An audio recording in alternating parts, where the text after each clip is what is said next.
Berjumpa kita sekali lagi di udara Ria 897 dalam satu lagi episod Kisah-Kisah Seram, Kisah-Kisah Misteri dalam rancangan Misteri Jam 12 bersama saya DJ Champion KC.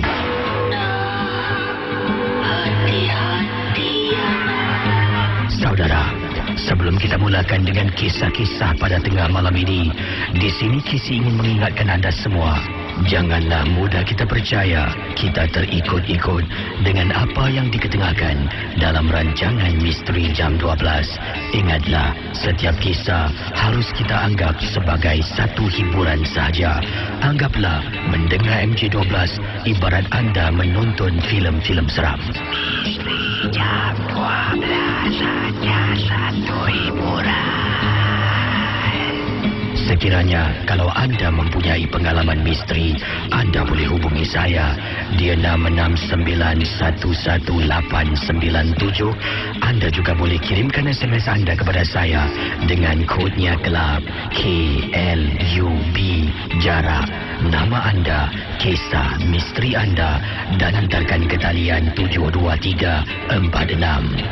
Ingat, sekali lagi, Misteri Jam 12 hanya satu hiburan saja. Kalau anda rasa takut, matikan radio anda. Pendengar Ria 897, anda boleh sila hubungi saya 669118897. Bersama dengan saya di ujung talian, siapa pula ini? Hello, selamat pagi. Hello, Jamza ya? Jadi, saya pun tengah tunggu lah. Tunggu. Tak keluar dekat pagi dah, KC dekat pagi pukul 6 lebih, 6-10 minit gini lah. Kan? Saya tunggu sekali. Sampai, apa ni saya hampir tak sadar lah.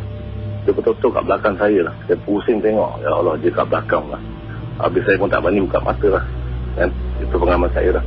Sampai mak saya ni ketuk pagi saya. Siapa kat biar ni? Saya ni mak kan? Saya cakap, aku lah. Mak je main-main Ni mak. Aku. Itulah KC pengalaman saya tu. Sampai saya sendiri takut sama dia ni sebenarnya mak saya atau bukan. Itu je lah KC. Terima kasih Cik Hamzah ya. Sama-sama. Itu dia pengalaman tak pernah nampak, sekali ternampak depan mata. Baik saudara, kita akan teruskan dengan pengalaman anda sekali lagi ya. Malam ini saya akan lebih banyak panggilan, dan kalau anda tidak ingin bekerjasama, anda yang kerugi. Saya kerja senang Kita akan angkat telefon letak. Jadi anda pilihlah ya, anda nak dengar kisah seram yang berkongsi pengalaman.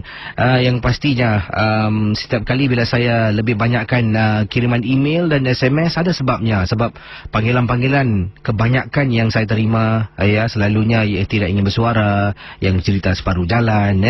Jadi itulah, bukan senang nak mengendalikan rancangan MJ12 ni, tapi hakikatnya ada yang tidak ingin bekerjasama. Jadi boleh hubungi saya di 669118897. Saya akan terus bacakan kiriman SMS dahulu, ataupun saya akan bacakan dahulu kiriman email sebelum saya jawab panggilan anda sebentar nanti pendengar Ria 897.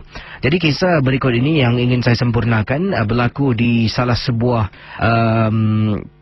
kawasan di Singapura. Berlaku di sebuah rumah flat di tingkat 12. Katanya KC, kalau KC nak sebutkan nama tempatnya pun boleh lah, sebab blok itu dah pun dikosongkan dan saya pun dah pindah ke rumah yang baru. Jadi kisah yang diceritakan ini berlaku di salah sebuah blok di kawasan Al-Junid. Yang berkongsi pengalaman tentang kisah Al-Junid ini datangnya daripada seorang pendengar yang bernama Siti. Siti berkongsi kisah pengalaman beliau tinggal di tingkat 12 di kawasan Al-Junid. Pengalaman ini berlaku sekitar 2 tahun yang lalu ya. 3 tahun yang lalu, 3 tahun yang lalu, sebelum beliau dipindahkan kerana rumah flatnya nak dijadikan on block. Jadi satu persatu sebenarnya jiran saya KC, satu persatu telah pun dipindahkan dan tidak lagi menetap di blok yang sama di Al-Junid. Jadi KC, rumah saya di tingkat 12 dan rumah saya adalah rumah yang paling hujung sekali. Betul-betul atas rumah ni dah pun sampai bumbung flat. Jadi di tingkat rumah saya, ada 4 unit rumah. Setiap tingkat ada 4 unit rumah sebelah hujung, satu. Kemudian rumah di sebelah tepi. Kemudian di satu lagi koridor, rumah di sebelah hujung dan rumah di sebelah tepi. Kesemuanya setiap tingkat lah. Kalau dipecahkan pada tangga-tangga ni, ada 4 unit rumah kesemuanya. Pada malam tersebut, kata Siti, suami saya bekerja waktu malam. Dan saya tahu, di tingkat rumah saya, hanya saya seorang saja yang tinggal. Lagi 3 penghuni rumah, yang satu memang dah lama kisi. Tahun lepas dia dah pindah. Ya, tahun lepas dia dah berpindah. Mengikut kisah 3 tahun yang lalu, jadi 4 tahun yang lalu jirannya dah berpindah lah. Jadi tinggal 2 rumah. Dan 2 rumah ini telah pun dipindahkan. Jadi hanya beliau seorang saja yang tinggal di rumah yang disebutkan ini, di kawasan Al-Junid. Jadi pengalaman yang ingin diceritakan, yang tak dapat dilupakan oleh Siti, bayangkan pendengar Ria 897. Bila suami nak keluar ke kerja, suami saya, sejak kami berumah tangga dah bertahun-tahun ni, jarang sangat menasihatkan saya. Kalau orang ketuk pintu, jangan buka Saya terperanjat. Abang ni tak pernah umur kasih nasihat macam ni. Hari ni pergi kerja boleh cakap macam ni kat saya. Tak adalah, abang cuma cakap aja. Jadi saya salam suami. Suami keluar ke tempat tugas. Kemudian saya pun tutup pintu. Saya duduk di ruang tamu menonton TV sambil makan. Kemudian 11 lebih, masuk 12 lebih, saluran Suria memutarkan kisah misteri jam 12. Saya dengar kisi dari TV, televisyen saya di rumah. Sedang dengar kisah misteri, sambil tu saya adalah main game di telefon bimbit saya. Saya dengar orang ketuk pintu rumah saya. Jadi kata Siti, saya pun dengan tidak berfikir panjang, tinggalkan sofa saya menuju ke arah pintu rumah saya. Saya buka pintu. Bila buka pintu, alangkah terperanjatnya Casey. Di hadapan pintu rumah saya ni tidak ada sesiapa pun. Rumah saya Al-Junid ni ada tangga kecil, anak tangga kecil. Jadi saya tengok, siapa yang ketuk pintu rumah? Dari rumah saya tak perlu tengok kiri kanan. Sebab bila buka pintu, nampak koridor rumah saya sepanjang-panjang tidak. Jadi bila ada orang ketuk pintu, dia nak lari, ia akan memakan masa lebih kurang 5 saat, mungkin 10 saat untuk sampai ke tepi tangga. Jadi tidak mungkin dia boleh ketuk dan lari dan saya tak nampak dan mungkin tak dengar. Saya tutup pintu balik. Saya kembali ke tempat duduk saya, nak terus bermain dengan permainan telefon bimbit saya. Sedang duduk lagi, dengar lagi kisah orang ketuk pintu.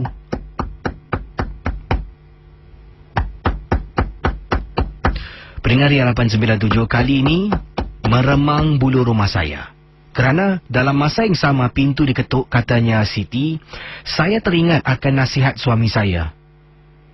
Nanti malam, kalau ada orang ketuk pintu, jangan buka Saya rasa takut Kisi. Saya tak berani. Ketuk lagi Kisi. Tuk tuk tuk tuk tuk tuk tuk tuk. Tuk tuk tuk tuk tuk tuk tuk tuk. Saya diam. Saya terus perlahankan suara TV yang sedang berkumandang rancangan misteri jam 12. Saya matikan TV, kemudian saya duduk dan berdiam diri. Tuk tuk tuk tuk tuk tuk tuk tuk. Pendengar Ria 897. Baik, apa yang saya nak bayangkan, ceritakan ini, anda cuba bayangkan Rumah Siti, depan pintu rumah, betul? Jadi sebelah pintu rumah yang Siti gambarkan ini, supaya kita dapat bayangkan, imajinasi kita ni dapat membayangkan hal sebenar yang berlaku. Jadi tepi pintu rumah ni adalah tingkap. Depan pintu rumah Siti sebelah kanan adalah tembok. Tembok, kalau kita menjenguk boleh tengok ke bawah lah, tingkat 1. Jadi Siti tinggal tingkat 12. Ya, daripada pintu tembok di luar ni ada tembok, kalau menjenguk nampak luar. Dekat tepi tembok sebelah kanan, kalau kita berdiri ni, nampak tingkap Siti. Jadi kalau sesiapa ambil penyapu, ambil galah, kalau mereka cuba jolok, boleh nampak dari tingkap di mana Siti sedang duduk. Kalau pakai tangan, mustahil boleh nampak tangan, kata Siti. Sebab jarak dari tingkap Betul-betul dengan koridor rumah memang jauh Casey. Tidak ada manusia boleh tangannya tu panjang sampai ke depan tingkap rumah saya.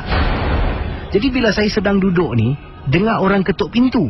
Tapi lama kelamaan, bunyi ketukan pintu berubah. Bunyinya berubah. Daripada bunyi seperti kayu, menjadi bunyi seperti orang ketuk tingkap. Bila saya perhatikan betul-betul, Casey, saya nampak tangan tu, kuku panjang, sedang ketuk tingkap rumah saya, kata Siti. Ya Allah, Casey, macam mana kalau manusia tangannya boleh panjang, Casey, sampai boleh capai tingkap rumah saya? Saya istighfar. Dengan perlahan-lahan saya jalan masuk ke dalam bilik dan tidur, Casey. Sampai suami saya pulang. Saya beritahu suami saya terperanjat. Suami rasa terperanjat. Jadi setelah kejadian malam tersebut, oleh kerana blok saya ni dah terlampau banyak sangat rumah yang kosong, suami saya kalau kerja malam, dia minta izin kakak iparnya. Dia akan hantar saya pergi rumah kakak ipar, bermalam di sana, keesokan pagi dia akan jemput saya dan pulang ke rumah. Sekarang rumah-rumah flat di kawasan Aljunied semua dah kosong, tidak dihuni lagi oleh sesiapa. Itulah pengalaman saya, Casey. Walaupun tak nampak wajah, tapi saya dapat terlihat, kata beliau, seperti tangan orang mengetuk tingkap ruang tamu rumah saya. Terima kasih. Selamat tengah malam. Kisah tadi Kak Siti, bila kita bayangkan kita dalam situasi beliau, seorang diri dalam rumah, tingkat 12, rumah yang paling atas. Pada mulanya dengar orang ketuk pintu pada malam hari. Tidak fikir yang bukan-bukan. Beliau bangun, buka pintu, tak nampak orang. Duduk balik, dengar balik orang ketuk pintu, baru teringat suami cakap dan terasa sesuatu meremang bulu roma. Dengar ketuk ni. Mula-mula kata dalam kiriman email ni, dengar orang ketuk, bunyi ketuk pintu. Lama-kelamaan bunyi ketuk tu berubah.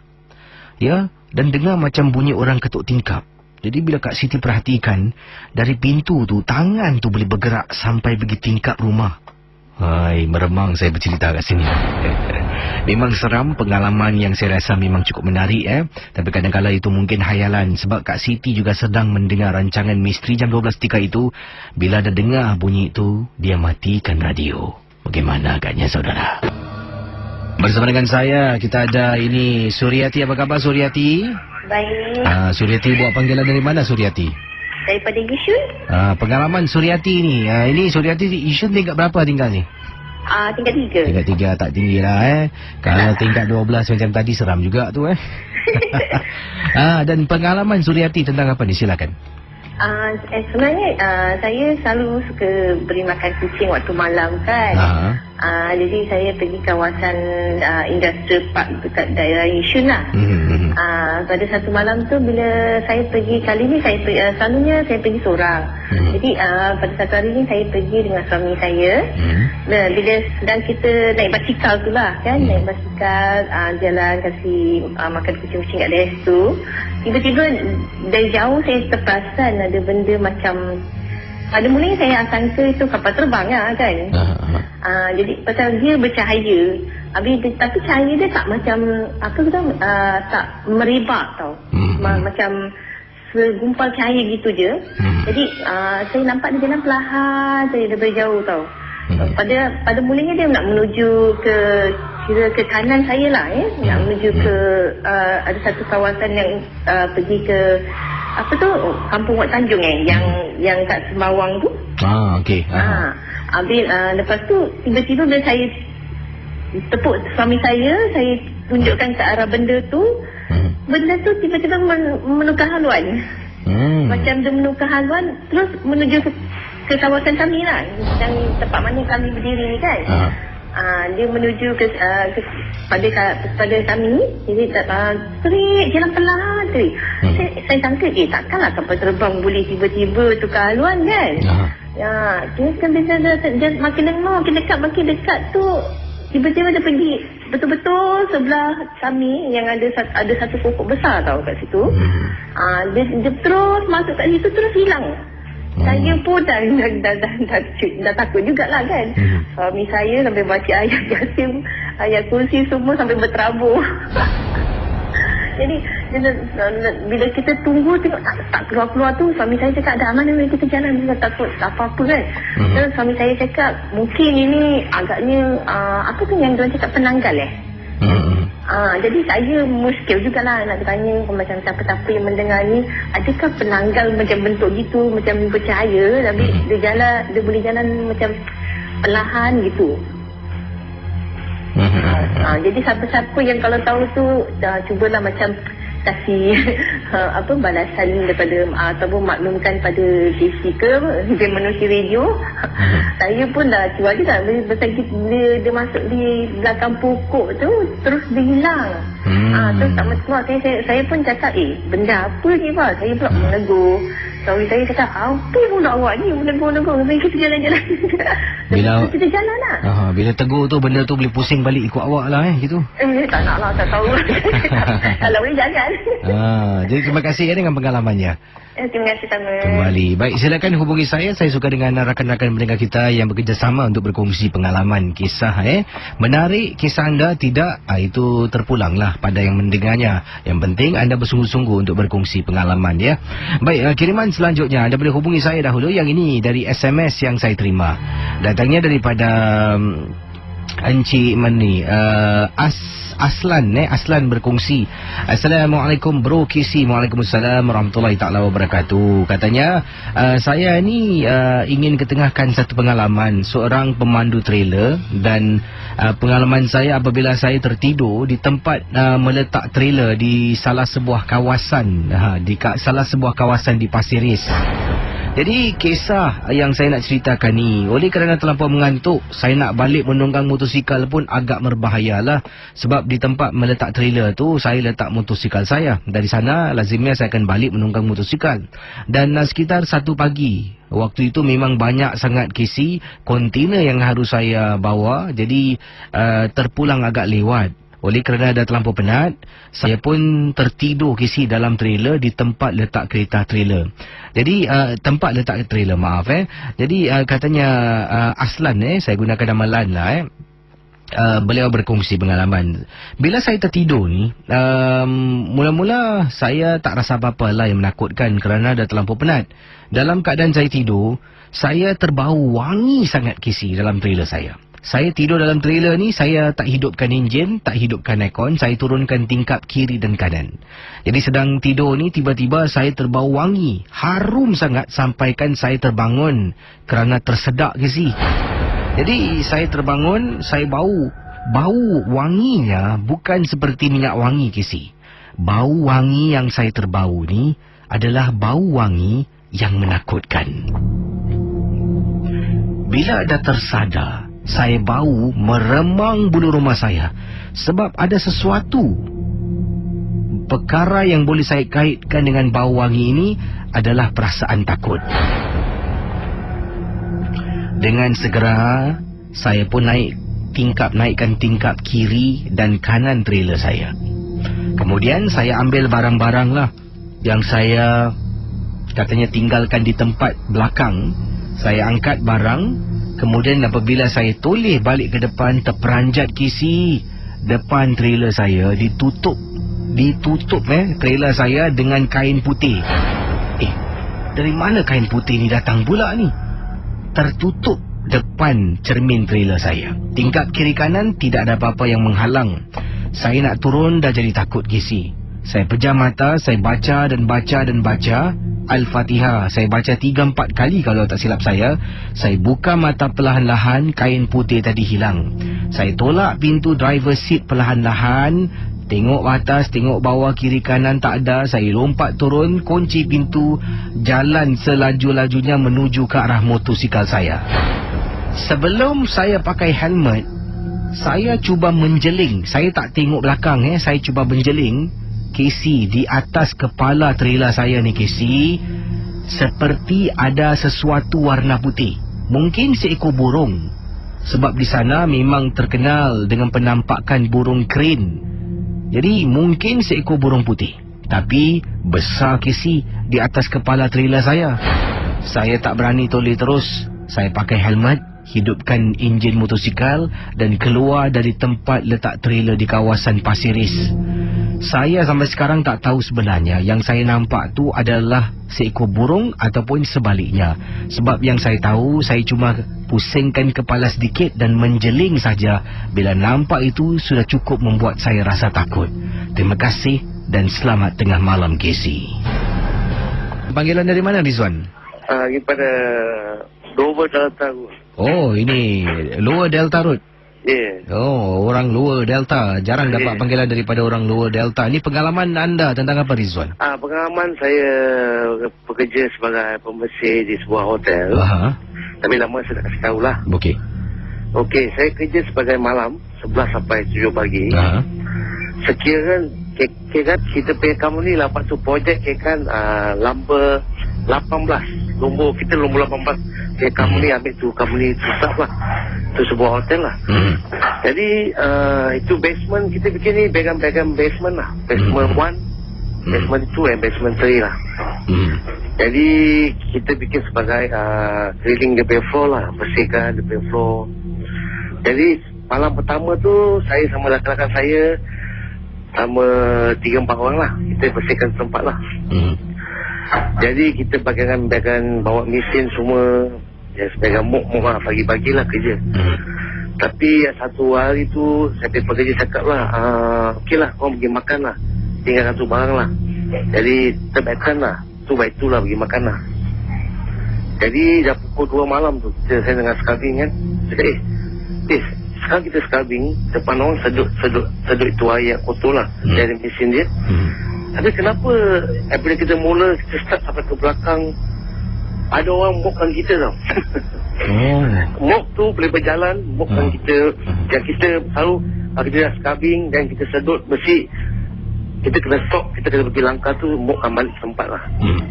Jadi itu peristiwa yang saya tak boleh lupakan, itu mok. Dia mok sendiri tempat itu je saya. Itu peristiwa saya.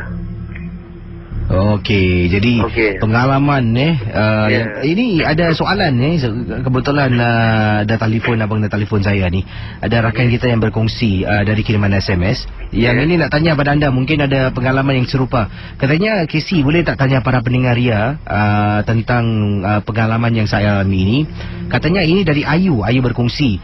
Hujung minggu lalu saya telah pun kunjungi satu majlis perkahwinan dan terperanjat apabila ternampak di belakang pelamin keluarga pengantin ada menggantung beberapa tangkal di belakang pelamin.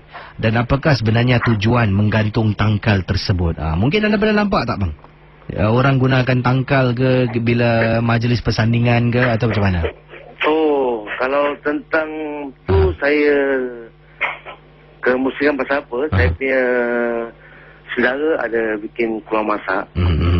Jadi kira kan diorang masak itu nasi, bila diorang masak tak apa ni kan, tak boleh dimasak tau. Oh, nasi nasi lauk dalam pukul 5 pagi semua basi. Lupa kita dapat satu tangkai balut sama kain hitam di bawah, di tempat kita masak tu, di satu buah tanah lah. Oh, itu ada orang taruh lah. Ada orang taruh. Okey. Jadi saya punya pakcik angkat, dibuang di mana tak tahulah. Bau benda tu semua datang kebalik. Sama lah. Itu peristiwa tahun 1980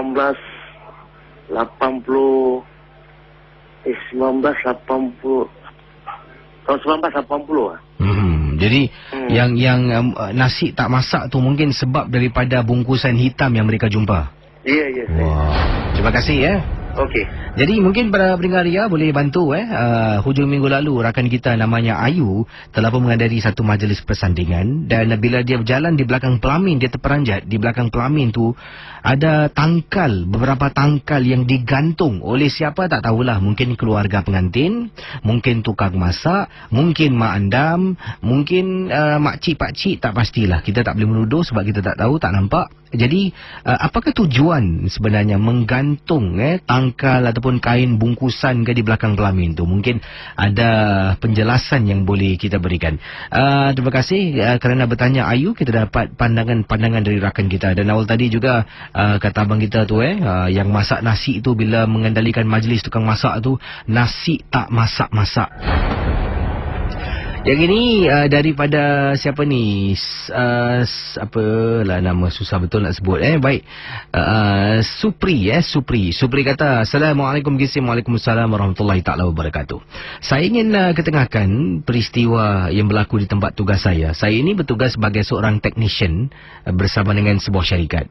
Jadi kami bertugas mengikut shift. Saya kena shift malam. Dan waktu itu seorang rakan cuti sakit, tidak dapat hadir. Jadi lazimnya technician waktu malam ni 2 orang, ya, dan technician waktu pagi dan petang seramai 3 orang lah, sebab lebih banyak pejabat yang buka.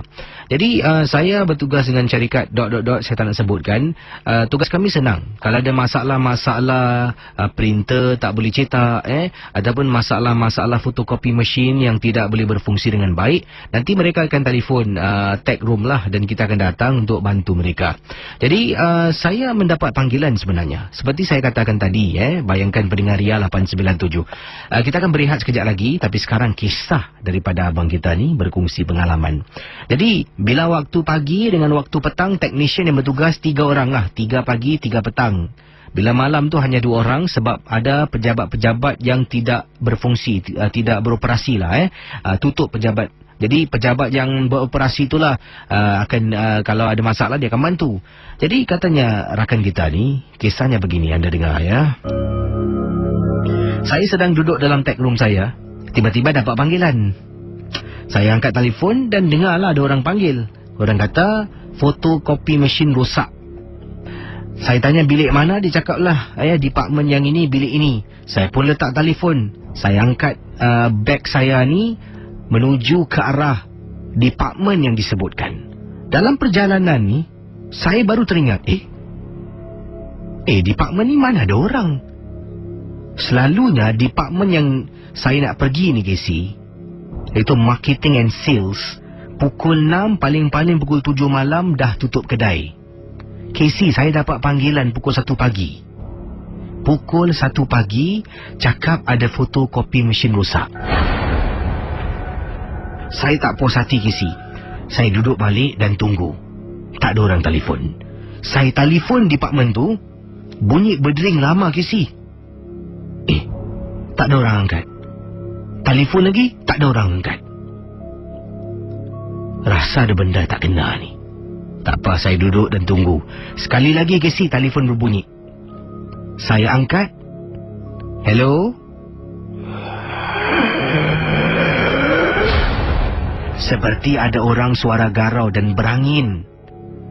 Dalam beberapa saat saya pegang, saya terus letak gagang telefon tu dan tak berani, Casey, tak berani nak angkat telefon lagi. Setiap kali kalau berbunyi telefon pada malam tu, berdebar-debar rasanya, saya angkat telefon, hello, tak ada orang respon, saya letak. Itulah pengalaman saya, peristiwa yang tak dapat dilupakan. Sales and marketing. Pukul 6, paling-paling 7 malam dah tutup, tapi dapat panggilan. Ada orang telefon saya, kata fotokopi mesin mereka rosak. Saya pergi tengok, memang tak ada orang. Saudara, kisah-kisah yang bakal anda dengar dalam Misteri Jam 12, anggaplah ia hanya satu hiburan. Tidak ada sesiapa yang boleh menyesatkan kebenarannya. Terima kasih pada pendengar-pendengar Ria 897 yang setia bersama dengan saya, Casey, dalam rancangan Misteri Jam 12 di Ria 897. Pelbagai kisah pengalaman yang sini ada respon daripada Ober Mardi yang mengatakan yang tadi tentang kiriman daripada rakan kita. Apa ni? Daripada rakan kita... yang ingin menjawablah, kata Ubah Mahdi, pertanyaan seorang pendengar tentang ada jumpa seperti tangkal di belakang pelamin. Katanya Ubah, kita tak boleh sangka buruk walaupun benda itu serupa macam tangkal, tetapi memang benar ada majlis ini, mungkin ibu dan ayah mereka dapat tahu ada seseorang nak menghancurkan majlis tersebut, malah dia memasang pendinding supaya terselamat daripada perbuatan orang. Nak tak nak pun dalam zaman moden ni, KC, Oba dah banyak kali membantu orang yang mengkhianati orang lain dengan menggunakan ilmu sihir dan sebagainya. Ada yang dapat Oba bantu, ada pula tidak dapatlah. Oba ni bukan Superman. Mana yang mampu dibuatlah. Dan ada yang kesian KC, mula-mula tengok sihat walafiat, tapi bila dah terkena santau antara ilmu hitam yang paling dahsyat, terkena santau ni KC, sampaikan seolah-olah angin ahmah, terketa-keta air liur melili dan tak dapat uruskan diri. Jadi memang kuat yang dihantar tu. Tapi ingat, ini semua balasan yang kamu buat di dunia untuk yang masih hidup. Tapi bila kamu mati, dahsyat. Ya, sekali malaikat sebat, hancurlah badan kamu. Berbalik pada pertanyaan tentang tangkal atau tidak yang digantung di belakang tu, Oba kena tengok dulu. Ya, kalau tangkal, lazimnya, selalunya tangkal itu akan diikat dengan kain kuning ataupun kain berwarna hitam. Tidak pasti ada yang lain-lain. Jadi itulah dia jawapan Oba. Walaupun kita doakan setiap pengantin, semoga majlis berjalan dengan lancar. Itu saja. Terima kasih KC. Baik, pendengar Ria 897 FM, berikut ini kiriman daripada rakan kita yang berkongsi dari rakan kita siapa ni? Namanya Zul. Ini dalam rumah yang berlaku. Katanya Zul, saya pernah ternampak pelanduk dua serupa dalam rumah saya KC. Apabila saya dari ruang tamu nak masuk ke dalam bilik untuk ambil barang, kemudian terasa nak ke tandas. Saya masuk tandas dalam bilik tidur saya. Pintu tandas bilik sentiasa ditutup. Nak masuk tandas, saya tolak pintu, terperanjat KC. Dalam tandas ternampak, dalam tandas bilik saya, kata beliau, ternampak mak saya sedang berada di sinki air tandas bilik. Mungkin dia gunakan sebab rumah kami waktu itu ada tetamu yang datang dan tandas di depan memang digunakan oleh tetamu. Jadi mungkin mak saya menggunakan tandas dalam bilik. Saya pun tutup pintu balik. Saya jalan keluar dari bilik, terperanjat nampak mak saya keluar dari tandas bahagian depan rumah. Saya tengok mak saya, mak pusing. Ada apa? Tak ada apa-apa. Saya masuk balik dalam bilik saya, perlahan-lahan buka tandas bilik KC. Dalam tandas tak ada orang. Bayangkan. Baik, 669-11897. Baik, rakan pendengar Ria boleh hubungi saya segera di 669-11897. Abajo kisah dalam rancangan ini, ingat hanya satu hiburan saja. Yang ini kiriman dari siapa ni? Rakan kita bernama Aizam. Assalamualaikum KC. Waalaikumsalam warahmatullahi ta'ala wabarakatuh. Saya ingin berkongsi peristiwa tentang pengalaman yang berlaku dalam sebuah bilik asrama saya. Katanya Aizam, saya ini adalah seorang pendengar dari Malaysia. Dan saya juga adalah seorang pelajar universiti. Jadi untuk pulang ke rumah memang tidak ada masa. Perjalanan daripada universiti ke rumah saya memakan masa lebih kurang 2 jam lebih. Kalau setiap hari balik rumah 2 jam lebih naik transportasi memang memenatkan. Jadi saya buat keputusan untuk tinggal di asrama di universiti saya. Pada setiap hujung minggu, ya, rakan-rakan ada yang akan balik rumah. Jadi pada hujung minggu tersebut saya tak dapat balik sebab banyak assignment harus saya habiskan. Saya duduk dalam bilik saya seorang diri sedang habiskan kerja-kerja sekolah saya lah. Apabila saya ni terasa angin sejuk meluru masuk daripada tingkap bilik asrama saya. Saya pun bangun kemudian menuju ke arah tingkap. Bila nak tutup tingkap ni, saya terperasan KC di asrama sebelah, ya, bilik sebelah ni. Setiap asrama yang saya tinggal ni, setiap asrama ada balkoni. Antara balkoni dengan saya, balkoni bilik saya dengan balkoni bilik sebelah hanya dipisahkan dengan pagar. pagar kecil sahaja. Jadi sampailah sepanjang-panjangnya tu akan nampak ya balkoni, bilik antara bilik akan dipisahkan dengan pagar sahaja. Jadi sesiapa yang nak masuk pun boleh hanya panjat melepasi pagar tersebut. Jadi sedang saya nak tarik tutup ni, terperanjat apabila ternampak ada susuk tubuh wanita berpakaian serba putih sedang berdiri dekat balkoni bilik sebelah. Jadi saya pun bila nampak terperanjat Casey. Jadi kelama-kelamaan saya tak fikirkan yang bukan-bukanlah.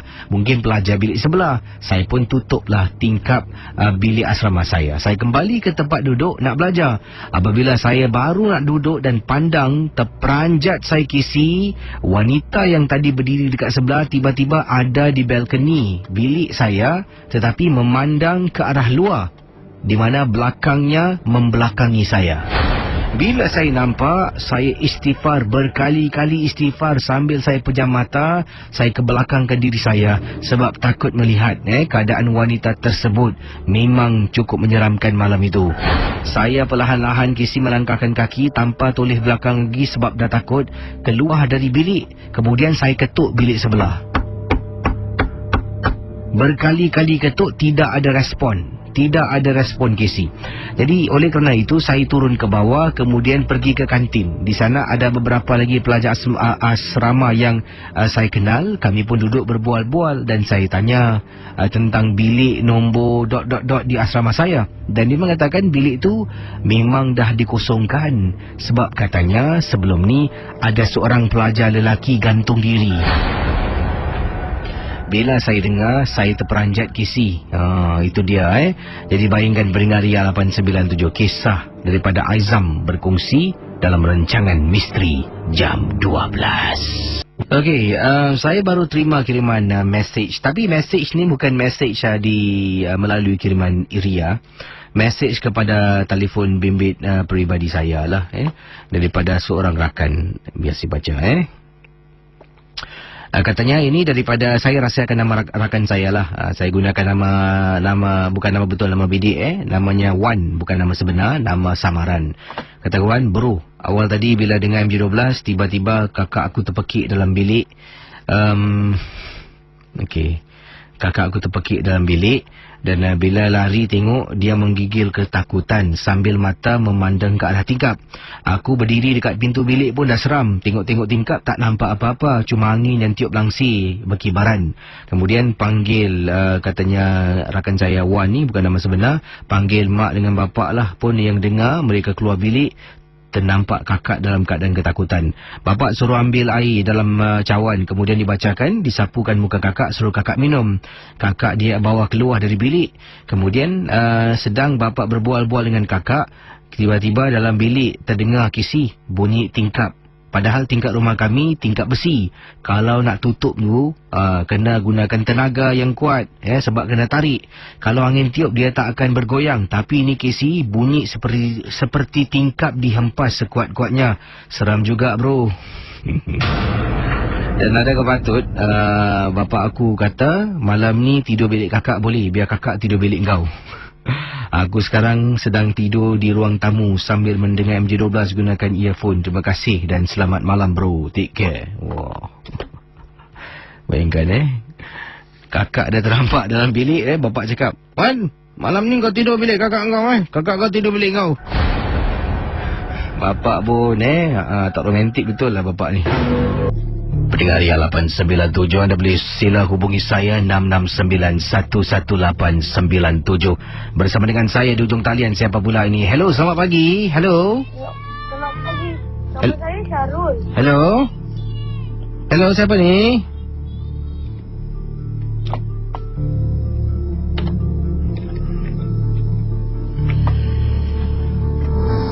Hello, selamat pagi. Selamat pagi. Nama saya Syarul. Syarul lah, Syarul. Okey. Silakan, ada pengalaman. Syarul, panggilan dari mana Syarul? Dari Caci. Silakan pengalamannya.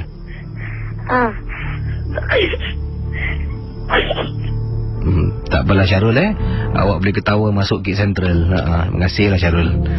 Okey, silakan 669-11897 ya. Kalau ingin berkongsi pengalaman, silakan 669-11897 dengan pengalaman kisah misteri yang ingin diketengahkan.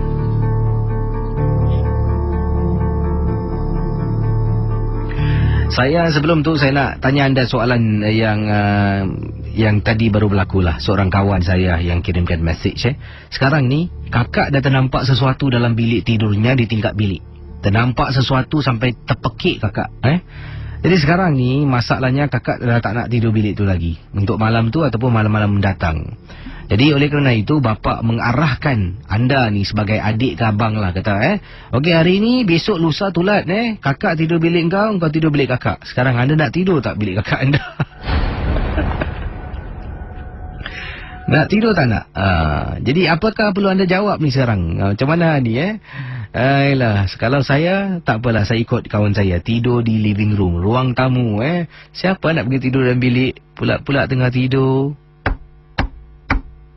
Assalamualaikum. Saudara, kisah-kisah yang bakal anda dengar dalam Misteri Jam 12, anggaplah ia hanya satu hiburan. Tidak ada sesiapa yang boleh menyesatkan kebenarannya. Kalau anda rasa takut, perlahankanlah suara radio anda. Misteri Jam 12, hanya satu hiburan. Bersama dengan saya, Aduka. Selamat pagi Aduka, apa khabar? Selamat pagi, selamat baik. Aduka, saya nak tanya situasi. Tadi anda dengar kan kisah dari Wan yang kakaknya kata nak tukar bilik sebab dalam bilik kakak ternampak sesuatu. Anda nak tukar tak dengan bilik Saya ni? nak tukar. Nak tukar? Tukar. Oh, kenapa? Dalam bilik dah ternampak sesuatu? Saya sebenarnya ikutkan banyak kali nampak, tapi saya ada kira sendiri punya style. Saya kalau nampak saya maki-maki. Betul, pasal kalau kita maki, kita macam pada saya lah, pada saya menghina dia, jadi dia rasa macam segan lah. Jadi kisah anda ni tentang apa ni, silakan. Okey, sebenarnya saya tak ada kisah. Saya cuma nak kasih tahu pasal yang kakak tadi yang cakap dia nampak ada apa tu? Tangkal di belakang pelamin. Bukan tangkal, lagi satu yang ada nampak macam cahaya tu. Cahaya yang terbang kemudian ikut dia. Itu sebenarnya 77. Itu 77. Jadi kalau dia nampak dia dah tegur tu. Jadi 77 tu tak sampai lah kepada orang yang dia nak tuju lah. Itu dia saya nak kasih tahu. Jadi setiap kali tegur tu dia terjadilah benda tu, terencat lah.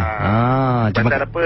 Selalunya yang saya dengar orang-orang lama-lama lah yang cakap, pakcik-pakcik yang setahu saya berbual dengan dorang. Orang kata kalau nampak tu benda, kalau kita tegur, dia akan tak sampai lah tujuan dia nak untuk kenakan orang tu lah. Itulah 77. Yang kakak tu nak tanya yang tadi lah. Terima kasih ya.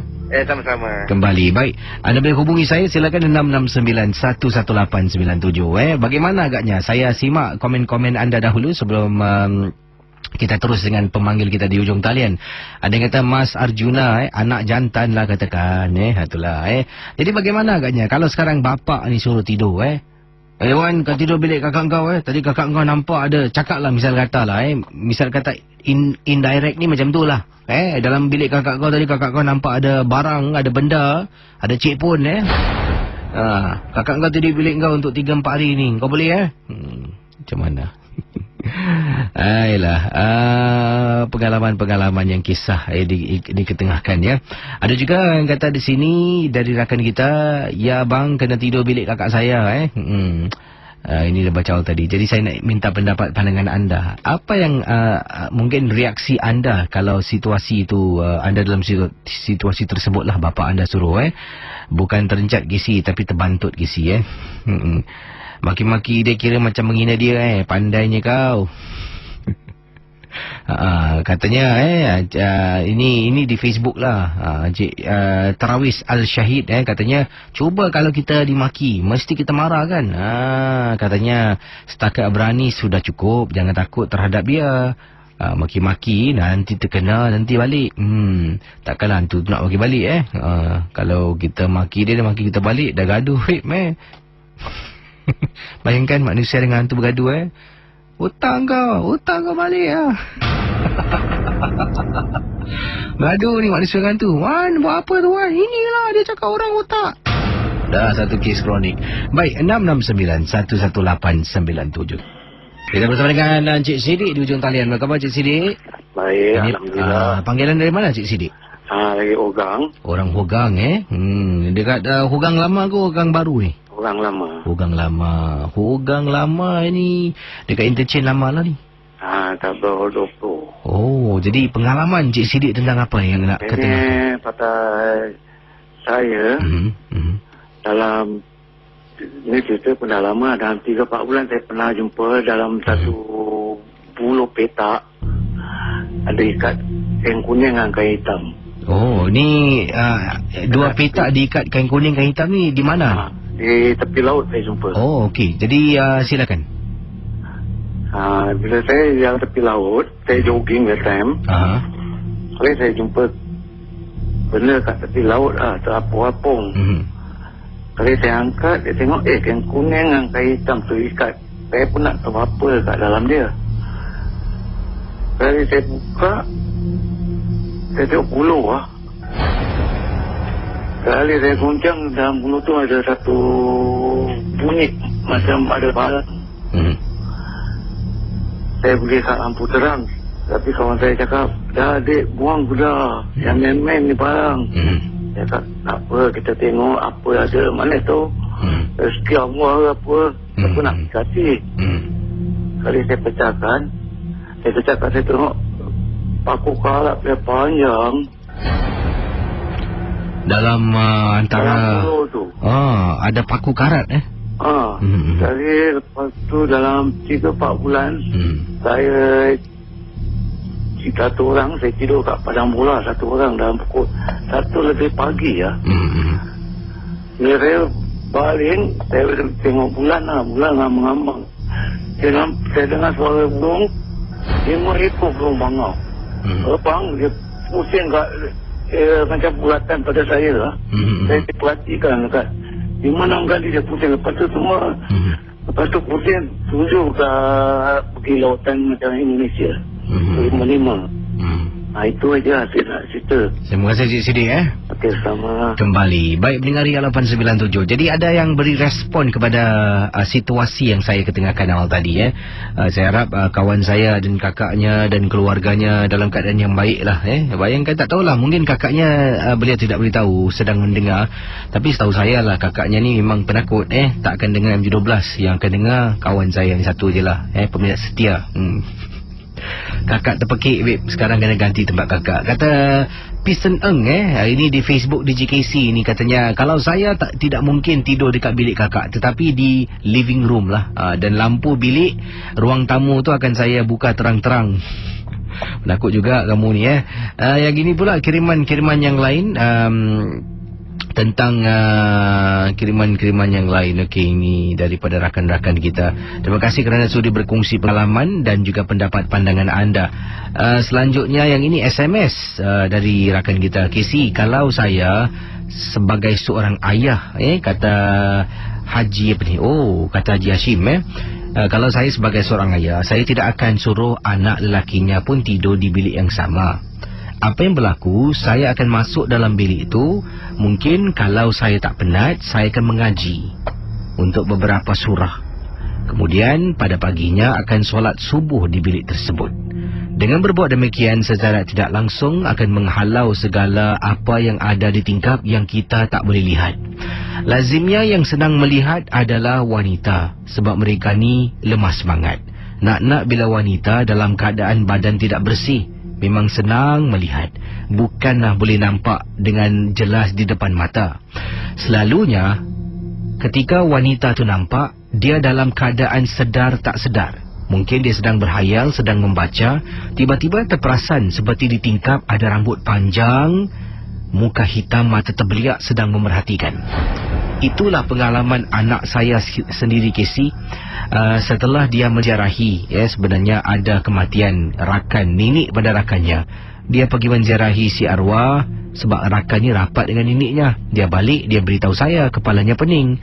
Saya pun suruh dia makan ubat. Kemudian dia tidur sampailah ke malam. Jadi malam hari itu saya dengar anak saya terpekik sekuat-kuatnya.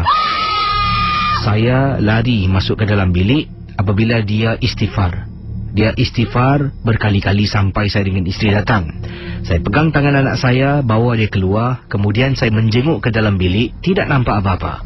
Tetapi yang hairan, bila saya berdiri dekat tingkap, saya membaca, bulu roma saya meremang, Casey. Bulu roma saya meremang. Setelah saya baca beberapa surah, saya keluar balik ke Taj Hashim. Saya bercakap dengan anak saya. Anak memberitahu yang dia nampak ada susuk tubuh wajah wanita berkulit hitam dengan rambut yang panjang sangat sedang memerhatikan dia di tingkap bilik. Wanita tu mukanya menyeramkan. Sebab itulah anak saya terpekik.